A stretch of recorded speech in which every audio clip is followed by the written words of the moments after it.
Hello जी। कैसे हो आप लोग? उम्मीद करती हूँ अच्छे होंगे। स्वागत है आप सभी का आज के इस वीडियो में। आज हम लोग एक न्यू चैप्टर स्टार्ट करने वाले हैं, तो आइए चैप्टर शुरू करते हैं। हाँ जी, तो आइए चैप्टर शुरू करते हैं। जैसा कि अभी मैंने कहा कि आज हम लोग जो है वो एक न्यू चैप्टर स्टार्ट करने वाले हैं। तो चैप्टर का नाम है एनाटॉमी ऑफ फ्लावरिंग प्लांट्स। और आप सभी जानते हैं बच्चों, फ्लावरिंग प्लांट्स कौन होते हैं? एंजियोस्पर्म्स होते हैं।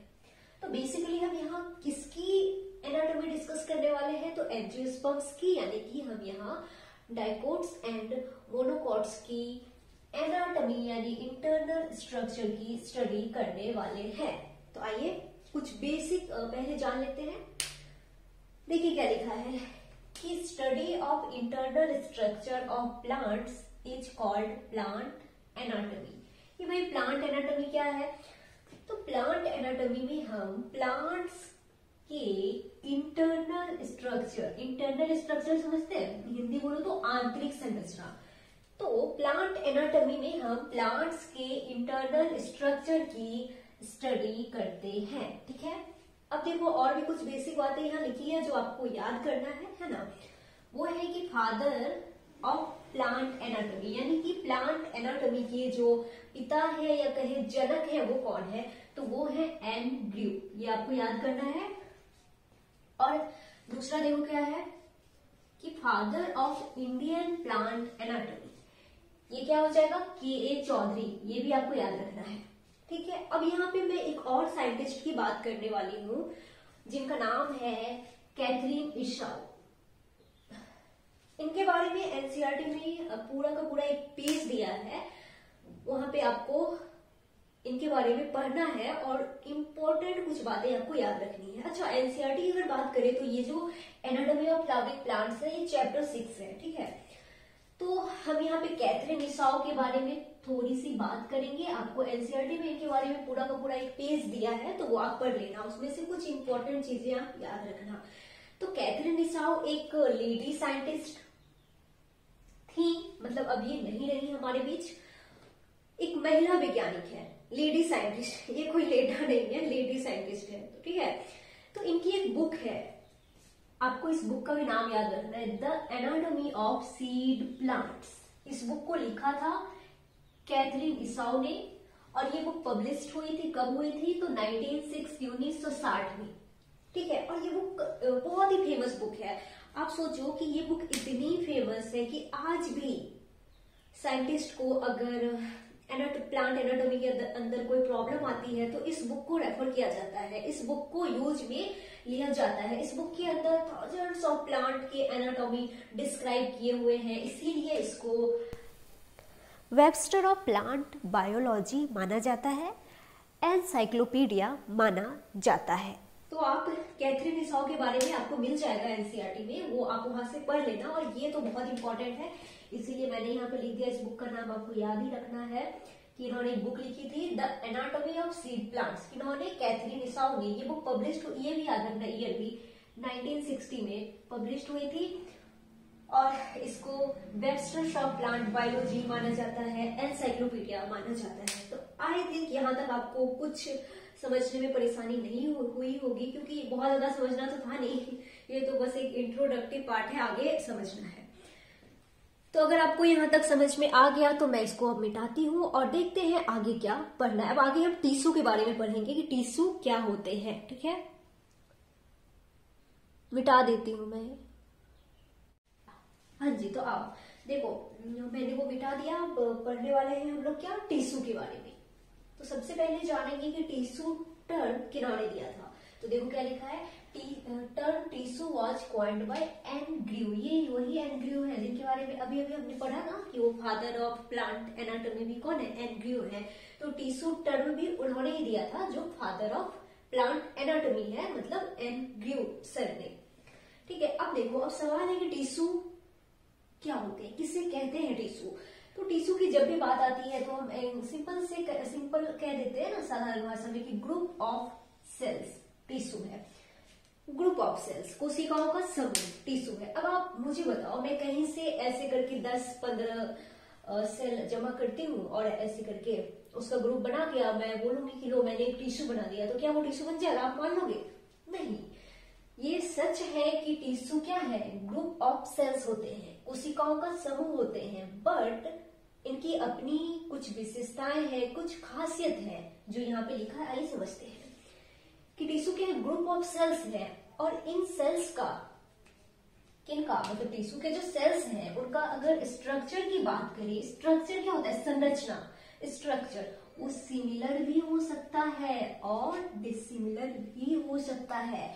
तो टिश्यू क्या हो गया? ग्रुप ऑफ सेल है, लेकिन टिश्यू के जो सेल्स है उनका स्ट्रक्चर ये कैसा हो सकता है? सिमिलर भी हो सकता है, डिसिमिलर भी हो सकता है। एक पॉइंट ये समझ में आया। अब दूसरा देखो क्या लिखा है कि usually perform a common function, यानी कि यहाँ पे यूजुअली का मतलब होता है कि प्रायः। देखो टिश्यू की जो सेल्स है, टिश्यू ग्रुप ऑफ सेल्स है, तो टिश्यू की जो सेल्स है वो एक जैसा फंक्शन कर सकती है, लेकिन हमेशा करे ये जरूरी नहीं है। इसीलिए एनसीईआरटी ने यहाँ पे यूजुअली लगाया है ना, कि इनका जो फंक्शन है वो लगभग भी सेम है, तो हम उसको टिश्यू मान लेते हैं, है ना। ये यूजुअली एक कॉमन फंक्शन परफॉर्म करते हैं, लेकिन जरूरी क्या है कि इनका जो ओरिजिन है वो सेम होना चाहिए। अब ऐसा जबरदस्ती नहीं कि टिश्यू के जो सेल्स हैं उन सभी का स्ट्रक्चर सेम हो, उन सभी का इंडिविजुअल लेवल पे फंक्शन भी सेम हो, ये भी जरूरी नहीं है। लेकिन हाँ, जरूरी क्या है कि इनका ओरिजिन, यानी कि ओरिजिन क्या होता है? उत्पत्ति, वो कैसा होना चाहिए? कॉमन होना चाहिए सभी का। तो टिश्यू किनको कहेंगे कि ये ग्रुप ऑफ सेल्स हैं जिनमें सेल्स का स्ट्रक्चर सिमिलर और डिसिमिलर हो सकता है, सिमिलर भी हो सकता है एंड डिसिमिलर भी हो सकता है, और ये usually perform a common function. लेकिन मोस्ट इंपॉर्टेंट इनकी जो ओरिजिन है, उत्पत्ति, वो कैसी होनी चाहिए? वो कॉमन होनी चाहिए, तभी जाके हम उनको क्या कहेंगे? टिश्यू कहेंगे। तो आई होप आपको टिश्यू जो है वो अच्छे से समझ में आ गया होगा यहाँ तक। अब हम आगे कुछ और पढ़ते हैं। हाँ जी, तो आइए मैंने मिटा दिया। अब देखो मैंने क्या लिखा है कि अभी हमने क्या सीखा? टिश्यू का परिभाषा सीखा, समझा। अभी देखिए, ध्यान दीजिए, के नागेली नामक एक साइंटिस्ट ने टिश्यू को 2 ग्रुप्स में बांटा।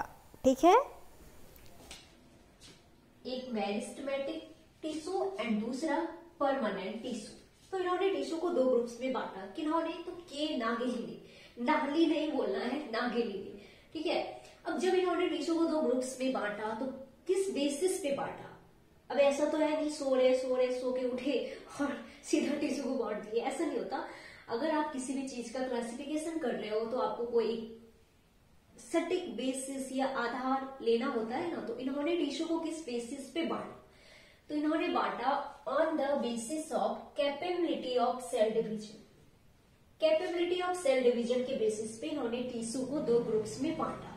कैपेबिलिटी ऑफ सेल डिवीजन का क्या मतलब है? कि विभाजन की क्षमता के आधार पर, ठीक है, किन्होंने के नागेली ने किसको? टिश्यू को कितने ग्रुप में? 2 ग्रुप में बांटा। पहला है मेरिस्टेमेटिक टिश्यू एंड दूसरा है परमानेंट टिश्यू। अब देखो थोड़ा इनके बारे में पढ़ते हैं। जो मेरिस्टेमेटिक टिश्यू है ये कैसा होता है बच्चों? अनडिफरेंशिएटेड होता है।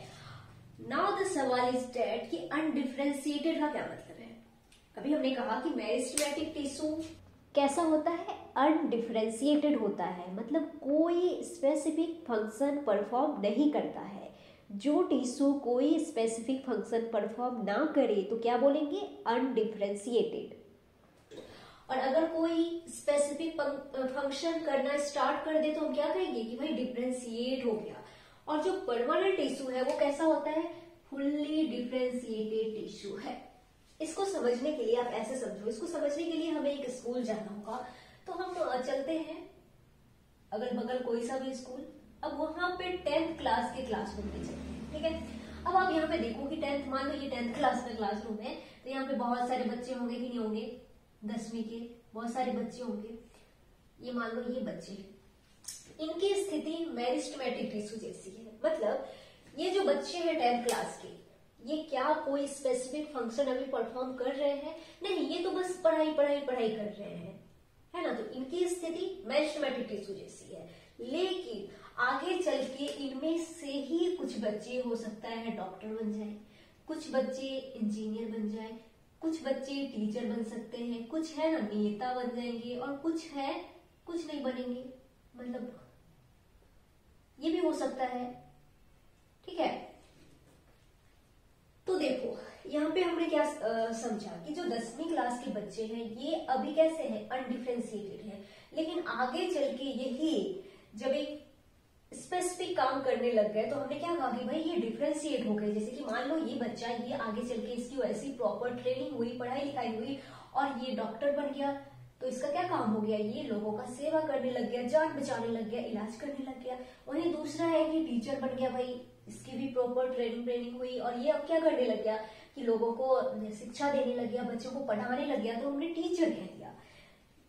तो अभी तो पहले ये क्या था, अनडिफरेंशिएटेड, लेकिन अब हम क्या कहेंगे कि यही बच्चे जो है वो आगे चल के डिफरेंशिएट हो गए, अलग अलग फंक्शन को करने लग गए, तो अब हम इनको क्या कहेंगे कि ये डिफरेंशिएट हो गए भाई।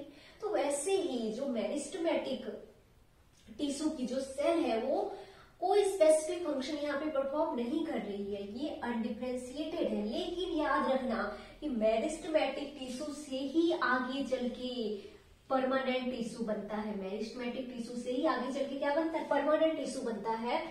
भाई यही बच्चे तो आगे चल के डॉक्टर, इंजीनियर, टीचर सब बन रहे हैं ना, इसका मतलब ये हुआ कि मेरिस्टेमेटिक टिश्यू से ही आगे चल के क्या बनता है, परमानेंट टिश्यू बनता है। और यहाँ पे तो कोई स्पेसिफिक फंक्शन नहीं परफॉर्म कर रही है, लेकिन आपको ये नहीं भूलना है, याद रखना है, एकदम अच्छे से याद रखना है कि परमानेंट टिश्यू की जो सेल्स है, परमानेंट टिश्यू की, वो डिफरेंट फंक्शन को परफॉर्म करने के लिए डिफरेंशिएट हो चुकी है। कुछ सेल वाटर का कंडक्शन करने लग जाती हैं, उन्हें जाइलम कह दिया जाता है। कुछ सेल फूड का कंडक्शन करने लग जाती हैं, उन्हें फ्लोएम कह दिया जाता है। तो बात इतनी सी है भाई कि जो परमानेंट टिश्यू है उनकी जो सेल्स हैं वो डिफरेंट फंक्शन को परफॉर्म करने के लिए डिफरेंशिएट हो चुकी हैं, लेकिन यहाँ पे कोई स्पेसिफिक फंक्शन परफॉर्म नहीं हो रहा है।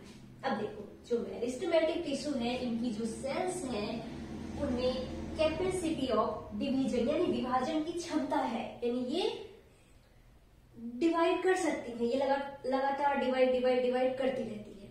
ठीक है, हाँ जी। तो यहाँ पे हमने सीखा कि इन सेल्स के पास डिवीजन की कैपेसिटी होती है, मतलब ये लगातार डिवाइड करते रहते हैं। लेकिन यहाँ पे जो डिवीजन की पावर ऑफ डिवीजन है वो टेम्परेरी या परमानेंटली लॉस्ट। इसका मतलब ये हुआ कि यहाँ पे कुछ सेल्स तो ऐसी हैं जो आगे फर्दर कभी डिवाइड नहीं करती हैं, लेकिन कुछ सेल्स जो है वो दोबारा से डिवीजन की पावर एक्वायर कर लेती है। ये आपको यहाँ अगर समझ में नहीं आ रहा है तो कोई बात नहीं, आगे जब आप पढ़ेंगे टिश्यू के टाइप्स तो आपको समझ में आ जाएगा। ठीक है, अब देखो क्या है कि मेरिस्टेमेटिक टिश्यू के बारे में क्या लिखा है, कंपोज्ड ऑफ इमैच्योर सेल्स, यानी कि इमैच्योर सेल्स से बने हैं। यानी मेरिस्टेमेटिक टिश्यू के जो सेल्स हैं वो कैसे हैं, इमैच्योर है।